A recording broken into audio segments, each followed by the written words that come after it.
Kama utapotea ndani ya msitu wa Amazon, basi usihangaike hata kutafuta kwa kutokea. Itakuwa ni busara kama utaanza kutumia nguvu zako katika kufanya sala zako za mwisho. Kwani ukubwa wa msitu wa Amazon ni mara 17 ya ukubwa wa nchi ya Uingereza ukiichanganya na Ireland.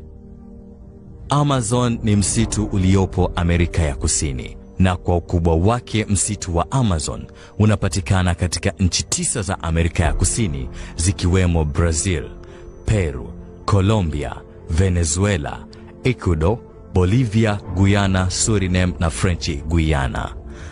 Lakini eneo kubwa zaidi la msitu wa Amazon liko ndani ya nchi ya Brazil. Msitu wa Amazon unatisha kwa mengi. Ni msitu wenye kiza kinene, msitu wenye miti ya ajabu. Miti mingine ya msitu wa Amazon ina uwezo hadi wa kutembea. Ni kweli, na hizi si porojo za vijiwe vya kahawa au fiksi za maskani za bangi. Msitu wa Amazon ndio msitu wenye nyoka wakubwa zaidi duniani, na nyoka hao watu wengi tunawafahamu kwa jina kama anaconda.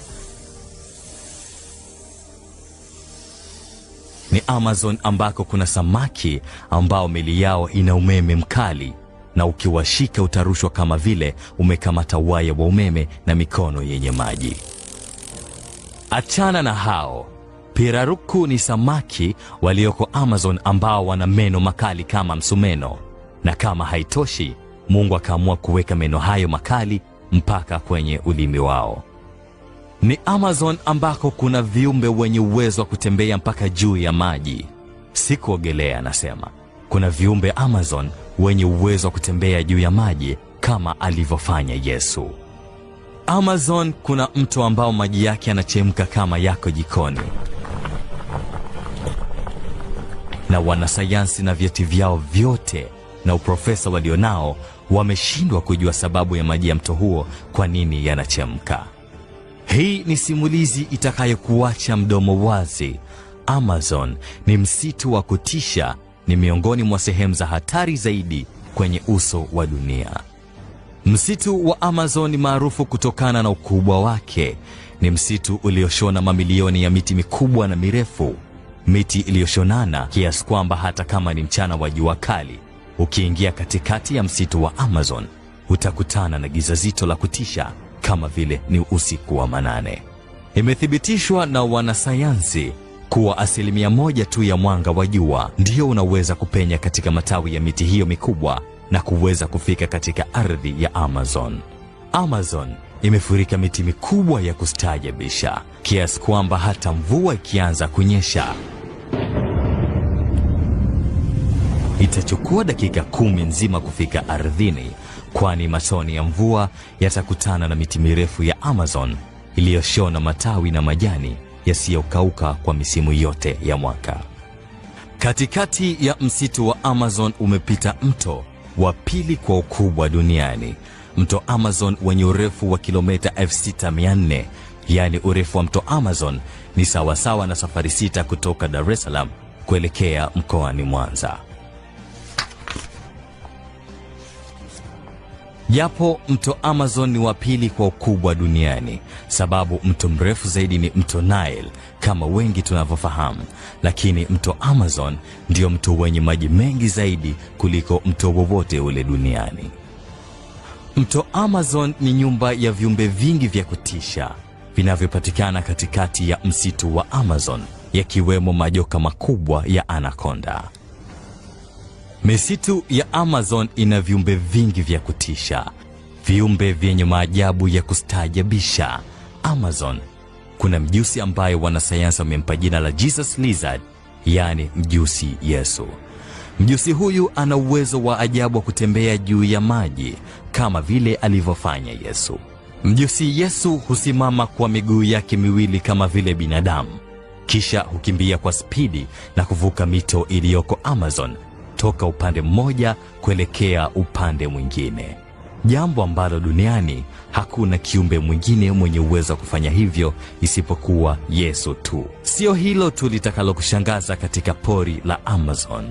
Ukiachilia mjusi Yesu, misitu ya Amazon ina chura ambao wana ngozi ya kioo, yaani ukimtazama unaweza kuona viungo vyake vyote vya ndani. Wanasayansi wanawaita chura hawa glass frog, yaani kwa Kiswahili chura wa kioo, na hiyo ni kutokana na ngozi zao kuwa kama kioo, yaani transparent. Utafiti uliofanywa na wanajiografia wakubwa duniani mwaka 2006 unathibitisha kuwa zamani mto Amazon ulikuwa ukitoa maji yake kutoka mashariki mwa bara la Amerika ya Kusini na kuelekea magharibi mwa bara hilo. Lakini miaka 100 iliyopita mto Amazon ukaamua kubadilisha mwelekeo na kuanza kutembeza maji yake kinyume, na mpaka sasa maji ya mto Amazon yanatembea kama yanapelekwa rewind, yakitokea magharibi kuelekea mashariki mwa Amerika ya Kusini, ikiwa ni tofauti na jinsi Mungu alivyoiumba dunia na mto huo mkubwa wa kale. Misitu ya Amazon ina mito mingi ndani yake. Moja kati ya mito hiyo yenyewe nao una maajabu yake. Mto huo unaitwa The Boiling River, yaani mto unaochemka. Mto huu kuna wakati unakuwa na maji ya moto mithili ya maji yaliyobandikwa jikoni. Maji ya mto huo yanapoamua kuchemka hufika nyuzi joto ama sentigredi 93. Ukisimama kando ya mto huo hata kuingia kwenye maji, mwili wako utatiririka kijasho chembamba kutokana na mvuke mkali unaotoka kwenye maji ya moto. Hata tope lililoko kando ya mto huo ni la moto kiasi kwamba huwezi kutembea juu yake. Vyura wenye shobo na wanaojifanya vichwa ngumu wakijitosa kwenye maji ya mto huo unaochemka hukutwa wanaelea wakiwa wamekufa juu ya mto huo. Kama unakumbuka mwanzoni nilisema msitu wa Amazon kuna miti yenye maajabu, mingine ikiwa na uwezo wa kutembea kama binadamu. Miti hiyo inaitwa walking palms, yaani mitende inayotembea, au kwa jina la kitaalam kashapona. Miti ya kashapona haitembei kama itembeavyo binadamu. Miti hii hutembea polepole sana, kiasi ukisimama na kuitazama hautaweza kuona jinsi inavyotembea. Lakini inapochipua miti hiyo, mizizi yake huanza kutembea kufata mwanga wa jua. Na kwa kufanya hivyo, jua kwamba unapouona mti huo ulipo leo, jua kwamba zamani mti huo haukuota hapo. Inawezekana anakonda ndiyo nyoka maarufu sana duniani, na ndiyo nyoka wakubwa zaidi duniani, na naaminika ndiyo nyoka wanaogopwa zaidi. Inaaminika kuwa miaka milioni 60 iliyopita ndiyo anakonda walianza kuishi duniani. Anakonda ndiyo mfalme wa misitu ya Amazon, lakini kama ilivyo jamii ya chatu wengine kutokuwa na sumu, basi anakonda nao huogopwa kwa nguvu na ukubwa wao, lakini si kwa sumu, kwani hawana sumu kabisa. Anakonda wako wa aina tofauti tofauti na utofautishwa zaidi kwa rangi. Walio maarufu zaidi ni anakonda wa kijani.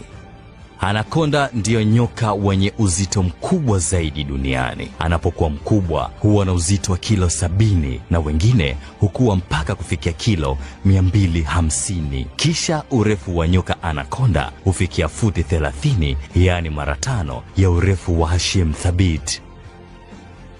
Kama utakuwa na mkosi wa kukutana na anakonda, basi ni bora ukimbizane naye mkiwa nchi kavu. Spidi ya anakonda akiwa nchi kavu huwa ni ndogo, lakini ukijichanganya na kukimbilia kwenye maji, basi shughuli yako ndiyo itakuwa imeisha, kwani anakonda anapokuwa kwenye maji huwa na spidi ya ajabu. Anakonda hupendelea zaidi kula nguruwe pori, wanyama jagwa, na mara chache sana ndiyo anakonda hula binadamu. Na anapokula mlo mmoja anakonda hukaa mwezi mzima bila kula kitu kingine. Ndugu yangu, unapokimbizwa na anakonda, usikimbilie kujificha kwenye giza, itakuwa ni kazi bure. Nyoka anakonda anapokuwa kwenye giza anaona vizuri tu bila ya shaka yeyote ile. Anakonda anasifika kwa kuwa nyoka anayejua kujificha mno. Mara nyingi ni rahisi sana kujikuta umemvaa bila ya kutegemea. Pamoja na ukubwa alionao, akiwa na karibu kilo 250, nyoka anakonda hutembea polepole sana, kiasi huwezi kumsikia anapokuwa akikunyatia ili akunyooshe. Nyoka wa anakonda nao hufuata uzazi wa mpango. Maajabu wa nyoka hawa wa anakonda huwa tofauti na nyoka wengine. Nyoka wa anakonda huhifadhi mayai yake tumboni, kisha wakati ukifika, mayai hayo hupasuka na kujifungua. Mwezi April na mwezi Mei huwa ni mwezi wao wa kujamiana, kisha miezi 6 baadaye anakonda wengi hujifungua, na jike moja la nyoka wa anakonda huzaa kati ya watoto 20 hadi watoto 40. Maumivu ya risasi ni moja kati ya maumivu makali zaidi. Wanasema ukipigwa risasi utasikia ni kama umepigwa na kitu kwa nguvu, tena kwa presha kubwa. Kisha jeraha litakuwa linawaka moto. Sasa maajabu ni kwamba katika misitu ya Amazon kuna siafu wanaitwa bullet ants. Siafu hao ambao siafu kubwa zaidi duniani, wakikung'ata husababisha maumivu makali sawa na maumivu ya kupigwa risasi. Ukinusurika na anakonda na siafu hawa wa kutisha wenye sumu kali, basi ni vyema ujinusuru pia na samaki waitwao electric eel.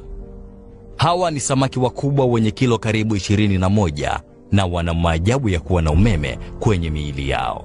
Umeme ambao una uwezo wa kukupiga shoti kama tu waya wa umeme. Samaki electric eel huwa na umeme kwenye eneo la mikia yao, umeme wa takriban volts 300 hadi 650. Kwa bahati nzuri, samaki hawa si wakorofi na wala hawapendi kuwashambulia wanadamu, lakini nguvu ya umeme wao ni hatari na inawatesa sana mamba wa Amazon ambao hujaribu kuwala samaki hawa. Linaloshangaza zaidi huko Amazon ni majani yaitwayo Victoria Amazonica. Haya ni majani makubwa ambayo huelea kama magugu juu ya mito iliyoko Amazon. Lakini majani haya yana uwezo kutumika kama mtumbwi, yaani mtu mzima mwenye kilo za kawaida akikaa juu ya majani haya na atabaki akielea juu ya maji wala asizame. Na kwa mwonekano majani haya ni mazuri kweli kweli, na ndio maana yakapewa jina Victoria Amazonica, ikiwa ni na jina la Malkia Victoria wa Uingereza. Majani haya huwa na rangi nzuri ya kijani na njano, lakini ili kujilinda na uzuri wake yasiliwe na wadudu, basi majani haya yamejijaza miba mingi. Hadithi hii ya msitu wa kutisha wa Amazon inaonyesha jinsi ambavyo pori na mto Amazon una viumbe vingi vya kutisha. Lakini pamoja na mto Amazon kuwa na samaki wenye meno mpaka kwenye ulimi, samaki wenye uwezo kwa kupiga shoti mbaya itokanayo na umeme ulio kwenye miili yao, na pamoja na kuwekwa kwa mamia ya anakonda kwenye mto Amazon, bado kuna bwana mmoja aitwaye Martin Strel aliamua kuogelea kuanzia mwanzo hadi mwisho wa mto Amazon. Ilikuwa ni mwaka 2007 ambapo Martin Strel aliogelea katikati ya anakonda wa Amazon kwa siku 66 mpaka akaumaliza mto wote wa Amazon. Pamoja na kutisha kote kwa msitu wa Amazon, lakini ndani yake inakadiriwa kuwa kuna makabila takriban 400 ya watu wanaoishi katikati ya msitu huo na wanajipatia mahitaji yao yote kutoka katika msitu huo. Na makabila 50 kati ya hayo hayajui chochote kuhusu dunia hii tunayoishi mimi na wewe. Kinachosikitisha ni kwamba Amazon, miaka 40 kuanzia sasa, wanasayansi wanaamini watu wa Amazon na misitu mingine mikubwa duniani haitakuwepo, na ni kutokana na uharibifu wa mazingira unaofanywa na fedhuli mwanadamu. Kama utapotea ndani ya msitu wa Amazon, basi usihangaike hata kutafuta kwa kutokea. Itakuwa ni busara kama utaanza kutumia nguvu zako katika kufanya sala zako za mwisho, kwani ukubwa wa msitu wa Amazon ni mara 17 ya ukubwa wa nchi ya Uingereza ukiichanganya na Ireland. Amazon ni msitu uliopo Amerika ya Kusini, na kwa ukubwa wake msitu wa Amazon unapatikana katika nchi 9 za Amerika ya Kusini zikiwemo Brazil, Peru, Colombia, Venezuela, Ecuador, Bolivia, Guyana, Suriname na French Guyana. Lakini eneo kubwa zaidi la msitu wa Amazon liko ndani ya nchi ya Brazil. Msitu wa Amazon unatisha kwa mengi. Ni msitu wenye kiza kinene, msitu wenye miti ya ajabu.